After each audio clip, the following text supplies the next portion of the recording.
Hi there, this is the February monthly forecast for the sign of Taurus Risings. Starting out, Mars will square Pluto on the 1st of February. And this will be with Mars in your 12th house and Pluto in your 9th house. This is an aspect that can lead to feeling so overwhelmed and dominated by the outside world that you kick into high gear and go in this really intense overworking underdog mode of trying to overcompensate for feeling like outside factors are holding you back.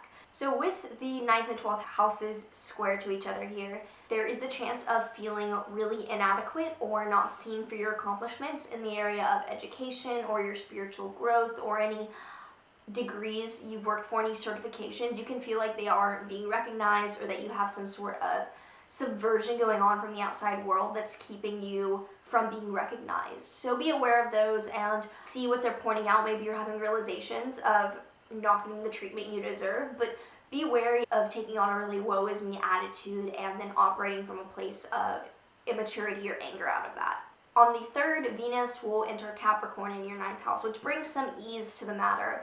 Venus in the 9th house can mean that we have increased joy or enjoyment regarding foreign travel, long distance trips, religious studies, high aspirational goals. That's how I like to think of the 9th house. There's just some ease being brought there and some help being brought to the Mars-Pluto issues that happened a few days prior. On the 4th, there is a new moon in Aquarius in your 4th house, and this new moon will be conjunct Mercury. And since new moons are times of thinking of new beginnings and what seeds you want to plant in that area of your life, it's happening in a house of your career, and this is a great time for you to think of how can I start a new career venture, or with Mercury there, I think of how can I communicate more effectively in terms of my career world and project my voice and my ideas in a way that can be more useful or more aligned. Mars will be conjunct Uranus during this full moon too, so there's a lot of excitement and energy, and use that, harness that. Don't act too impulsively or too extreme with it,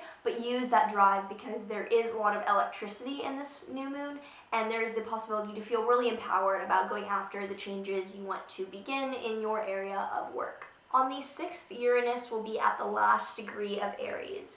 So Uranus moved into Taurus for its 7-year transit, but then retrograded back into Aries over the past few months, and this is its final degree at 29 degrees of Aries in your 12th house before it moves firmly into your 1st house and changes a lot relating to you. But this is the final push of it at its final degree to ask of you to change and make that final transition in terms of what the 12th house signifies, which can be hidden enemies, which basically means that you could be really weeding out people that aren't serving you in your life. It could relate to the subconscious mind, so if you've been struggling with negative thought patterns and whatnot, this could be the final push for you to really get a hold of what's plaguing you kind of behind the scenes and what you can do to change that, because it's often not obvious, but with this final degree, it's demonstrating one last push of energy available to you to get to the bottom of these things. On the 10th, Mercury will move into Pisces, and with Mercury moving into your 11th house, you could just have more communication with groups, friends, and large organizations you're a part of.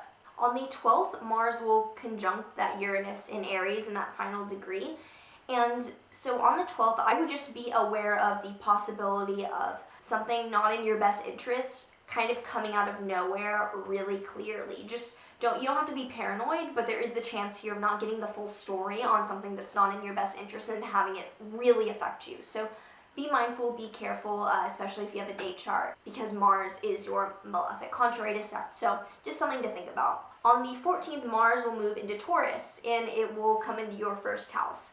And when Mars is in the 1st house, it can bring a lot of physical energy. It can bring a new fascination with working out, or like you just have so much energy, you want to get it out somehow and transmute it. It can also mean that you're more physically reckless, especially if you have a date chart. So use the energy. It's a great time to get things done because you'll have just this vigor and assertion to you. Don't, go try doing stunts, because there's more likelihood that this transit will be showing an injury if you do it like that. So just something to think about, but overall it's a great transit to have to get work done.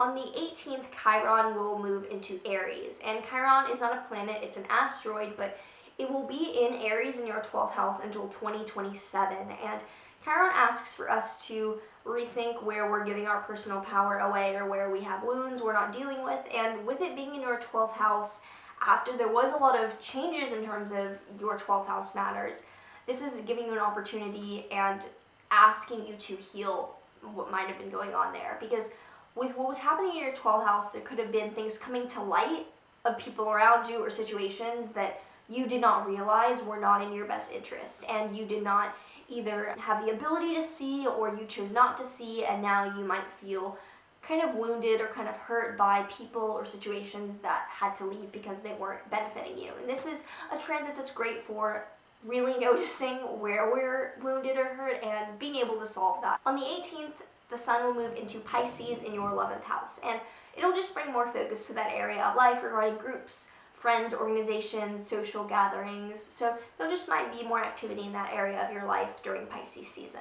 On the 19th, there is a Virgo full moon happening in your 5th and 11th houses. And full moons are times of culmination for whatever we've been working on for the past 6 months in that area of life. And the 5th house can relate to children or romance or art. It's the sector of creativity in our sky. So something might be coming to fruition for you that you began creatively, whether in a relationship or in a actual artistic way, about 6 months ago. You can expect some sort of completion or closure and celebration in that regard. This month shows that you might have more physical energy and more drive to get things done in your day-to-day life.